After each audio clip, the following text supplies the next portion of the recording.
যিনি এখন দায়িত্বে আছে, অনেকে অনেকে বলতেছে যে উনি মুরব্বী মানুষ, কি করতেছে কি করবে। আপনি কি জানেন লোকটা কে আর তাকে নিয়ে এসেছে কে? একটা পাকা খেলোয়াড়।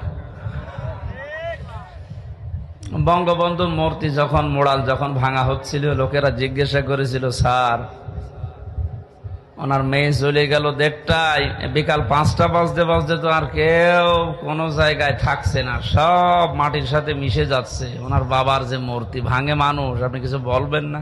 কি বলবো? ওনার মেয়েকে জিজ্ঞাসা করে। এ কথার ওজন কেমন টের পাচ্ছেন? সুতরাং কাঁচা লোক না, আমি পাকা লোক। কথা বলে কম, কাজ বেশি দেখাবে। এই জন্য যারা কাজ করে না, শুধু মুখে ফোকর ফটর ফটর করে, এই মানুষগুলো ঝামেলা। 5 তারিখের পর থেকে এই 29 তারিখ পর্যন্ত পুলিশ ছাড়া যদি বাংলাদেশ চলতে পারে, ও আনসার ছাড়াও চলতে পারবে।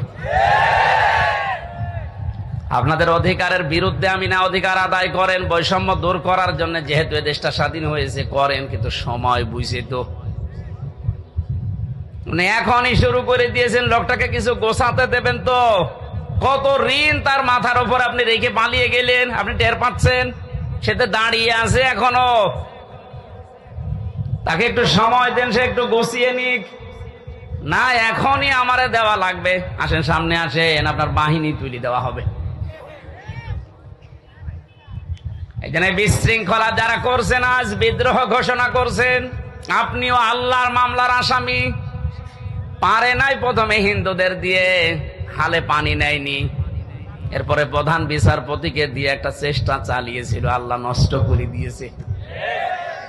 এরপরে এনেছে আনসার, এটা দিয়েও হবে না, কারণ যে আছে, আপনি বললাম না, কাঁচা খেলোয়াড় না, পেছনে অনেক কিছু আছে হেলান দেওয়ার মতো। আমার মোবাইলে সর্বোচ্চ কল আসলে আসবে, সর্বোচ্চ আসলে আমার মনে হয় তারেক জিয়ার পিএস অপু ভাইয়ের কাছ থেকে কল আসতে পারে, কারণ ওনার সাথে আমি 3 বছর ছিলাম জেলে। আর একটু বেশি আসলে গিয়াসউদ্দিন মামুন ভাইয়ের কাছ থেকে আসতে পারে, ওনার সাথেও ছিলাম 3 বছর। তাছাড়া আর উপরে তারেক জিয়া তো দেবে না।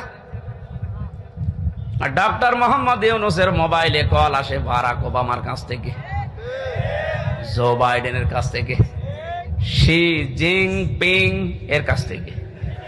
টের পাচ্ছেন ওর খুঁটি কোন জায়গায় বাঁধা, ওর পেছনে কি ধাক্কা দেওয়া আছে দেওয়ালে? আপনি আন্দাজে লাফান, বাস্তবতা কিছু জানেন?